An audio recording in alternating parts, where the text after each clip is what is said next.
샬롬, 새벽 예배 자리에 나온 여러분들을 주의 이름으로 환영합니다. 찬송가 96장 예수님은 누구신가 함께 찬송 드리겠습니다.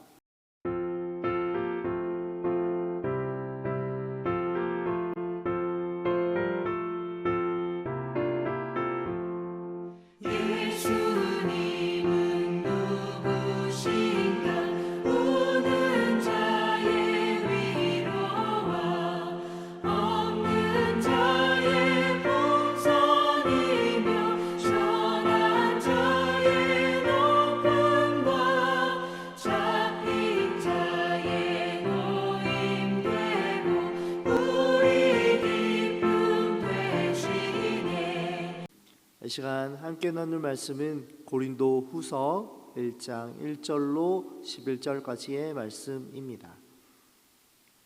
고린도 후서 1장 1절로 11절까지의 하나님의 말씀을 저희 여러분이 한 절씩 교독하시고 마지막 절은 함께 읽겠습니다. 하나님의 뜻으로 말미암아 그리스도 예수의 사도된 바울과 형제 디모데는 고린도에 있는 하나님의 교회와 또 온 아가야에 있는 모든 성도에게 은혜와 평강이 있기를 원하노라. 찬송하리로다. 그는 우리 주 예수 그리스도의 하나님이시요 자비의 아버지시요 모든 위로의 하나님이시며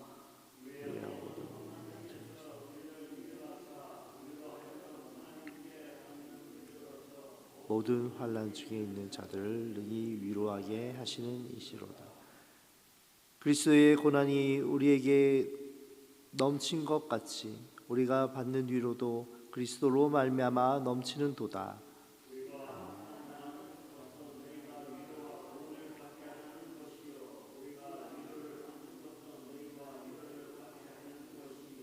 이 위로가 너희 속에 역사해 우리가 받는 너희를 위하여 우리의 소망이 견고함은 너희가 고난에 참여한 자가 된 것 같이 위로에도 그러할 줄 알미며 우리가 가시아에서 당한 힘에 겹도록 신을 고난을 당하고 살 소망이 드러질까. 우리는 우리 자신이 사형 선고를 받은 줄 알았으니 이는 우리로 자기를 의지하지 말고 오직 죽은 자를 다시 살리시는 하나님만 의지하게 하심이라. 또 건지실 것이며 이후에도 건지시기를 그렇게 함께 보겠습니다. 너희도 우리를 위하여 간구함으로 도우라. 이는 우리가 많은 사람의 기도로 얻은 은사로 말미암아 많은 사람이 우리를 위하여 감사하게 하려 함이라. 아멘. 이 시간에 고난 중에 위로라는 제목으로 함께 말씀 나누기 원합니다. 오늘부터 고린도후서의 말씀을 함께 새벽에 은혜를 나누게 되었습니다. 우리가 앞서 살펴본 고린도전서의 말씀을 통하여서 고린도 교회에 있던 많은 문제들을 살펴보았죠. 분열의 문제, 성적인 문제, 부활에 관하여서 또 은사에 대하여서 여러 가지 문제들이 있었습니다. 이러한 권면의 고린도전서를 받고 고린도 교회 사람들은 과연 어떻게 반응하고 회심했을까요? 그들은 회개하고 돌이켰을까요? 그러지 못하였습니다. 그래서 사실 사도 바울은 더 강력하게 권하고 책망하는 편지를 썼다라고 합니다. 그러나 이 편지는 지금 남아있지 않고 학자들은 이 편지를 가혹한 편지다라고 이야기합니다. 앞서 편지를 받고 돌이키지 않은 성도를 향하여 강력한 메시지로 이야기를 했던 것 같습니다. 그리고 오늘부터 보시는 고린도후서는 이 가혹한 편지 이후에 한참 뒤에 쓰여진 책입니다. 고린도 교회가 하나님 안에서 다시 한번 마음을 돌이키고 회복하였다라고 하는 기쁜 소식을 들었습니다. 그리고 또 고린도 교회의 이 회복 가운데에 거짓 선생들이 이들을 진리 가운데서 멀어지게 하고 있다라고 하는 그 고난의 사건들을 듣게 되었습니다. 이에 사도 바울은 주 안에서 회복된 고린도 교회를 향하여서 기쁨과 함께 또 고난을 당하고 있는 이들에게 위로의 편지를 작성한 것입니다. 오늘 본문은 어떻게 이들을 향하여서 편지하고 있습니까? 대부분의 서신서의 인사와 같이 은혜와 평강이 있기를 사도 바울은 다시 한번 축복하고 있습니다. 고린도 교회에 여전히 문제가 완전히 해결되지 않았지만 여전히 거짓 교사들로 인하여서 고린도 교회 안에 문제가 있고 심지어 이 거짓 교사로 인하여서 사도 바울의 사도권이 흔들리는 가운데 있지만 이 교회는 하나님의 교회다라는 것입니다. 그렇기에 하나님의 은혜와 평강을 빌고 있습니다. 교회의 시작은 하나님의 은혜로 시작합니다. 그리고 그 교회의 모든 과정은 하나님의 은혜로 어떤 상황 가운데에 요동하지 않는 평강이 있는 것입니다. 혹 지금 고난 가운데에 어려운 가운데 있지만 하나님의 교회인 고린도 교회에 하나님의 은혜와 평강으로 하나님의 위로하심으로 역사하기를 기도하며 사도 바울은 편지를 쓰고 있는 것입니다. 사랑하는 성도 여러분, 오늘 말씀을 통하여서 다시 한번 우리가 하나님의 몸된 교회임을 확인하시기 바랍니다. 또한 하나님의 교회는 은혜와 평강으로 매 순간 함께 하나님께서 동행해 주시기에 우리의 당한 고난과 아픔에 있어서 하나님의 은혜로 평강으로 인하여서 상황과 환경이 변하지 않아도 함께 하시는 하나님, 동행하시는 하나님, 우리와 언제나 주의 몸된 교회로 세워가기 원하시는 하나님으로 인하여서 위로받을 수 있는 고백이 우리 가운데에 충만히 임하길 소원합니다. 이러한 고백을 가진 사람이 오늘 편지를 쓰고 있는 또 누굽니까? 사도 바울과 그와 함께 동역하였던 디모데였습니다. 그들은 사역하면서 엄청난 고난을 받았습니다. 오늘 본문에도 그가 죽을 것 같다, 그의 살 소망이 끊어졌다라고 말하기도 하였습니다.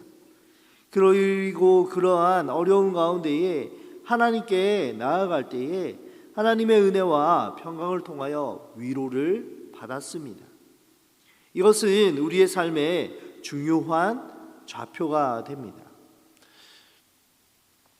제가 아는 분 중에 한 분이 암에 걸리신 분이 계셨습니다. 안타까운 마음으로 멀리 서울에 있는 요양병원에서 다른 친구분들과 함께 방문하고 위로하는데 저와 같이 간 분의 아내분도 오랫동안 암투병을 7년째 넘으신 분입니다. 그래서 이 목사님한테 그냥 저는 힘내십시오 정도밖에 하지 못하지만 암투병을 옆에서 같이 하고 있는 이 친구분은 암의 모든 과정들을 알고 있으니 지금은 좀 어떻습니까? 이렇게 될 것입니다라고 구체적으로 위로하는 모습을 보았습니다. 그리고 함께 그러한 위로 가운데에 투병하는 분에게 용기와 또 하나님의 은혜를 나누는 시간이 있었습니다. 여러분, 혹시 지금 고난을 당하고 있다면 하나님께서 여러분의 고난 가운데에 함께 하심을 깊이 경험하는 은혜가 임하기를 소원합니다.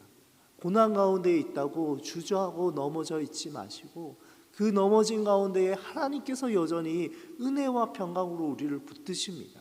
그리고 그러한 그 고난을 경험할 때에 바울과 디모데가 죽을 것 같은 고난 가운데에 하나님의 은혜와 평강을 통과하면서 고난당하는 고린도 교회의 위로의 사자가 된 것 같이 저와 여러분의 고난이 그렇게 쓰임받는 놀라운 은혜가 충만히 임하기를 소원합니다.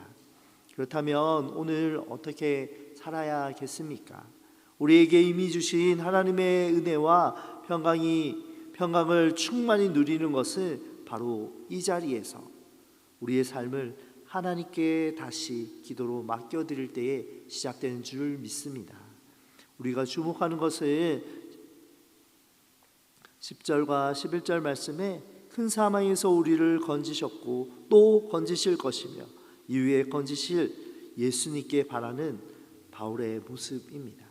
나아가 우리의 고난뿐 아니라 11절의 말씀처럼 우리를 위하여 간구하시는 몸된 교회를 위해 기도함으로 우리는 하나님의 은혜와 평강을 충만히 누릴 수 있습니다. 그러므로 오늘 하루를 살아가실 때에 하나님께서 나를 하나님의 교회로 은혜와 평강으로 붙들고 계심을 꼭 기억하시기 바랍니다. 그리고 그 은혜와 평강 가운데에 지금 아무에게도 말할 수 없는 나의 고난 가운데 있다면 하나님께서 위로해 주시고 또 하나님을 찾고 하나님을 붙들므로 인하여서 그 고난을 통과할 때에, 기도할 때에 하나님께서 나를 은혜와 평강의 통로로, 위로의 사자로 나의 고난뿐 아니라 옆에 함께 당하는 몸된 교회의 지체들을 세워나가는 복의 통로로 사용해 주실 것입니다. 오늘 하루 주님 앞에 예수님의 이름으로 우리를 살리시고 모든 고난을 가운데에 함께 하시는 주님과 함께 하실 것을 믿으며 기도함으로 오늘 하루를 열으시는 저 여러분의 삶이 되시기를 주님의 이름으로 부탁드리겠습니다. 기도하겠습니다. 은혜와 평강의 하나님, 우리의 삶에 구원을 주시기 위해 몸소 고난당하신 예수님 감사합니다. 오늘 하루 은혜와 평강은 하나님의 함께 하심으로 인하여서 흔들리지 않을 것을 믿습니다. 나의 삶의 상황이 정말 환경이 죽을 것 같고 감당할 수 없는 상황 가운데에 있지만 그럼에도 함께 동행하시는 하나님을 믿음의 눈으로 바라볼 때에 우리의 삶에 주어진 하나님의 은혜와 평강을 누리게 하여 주옵소서.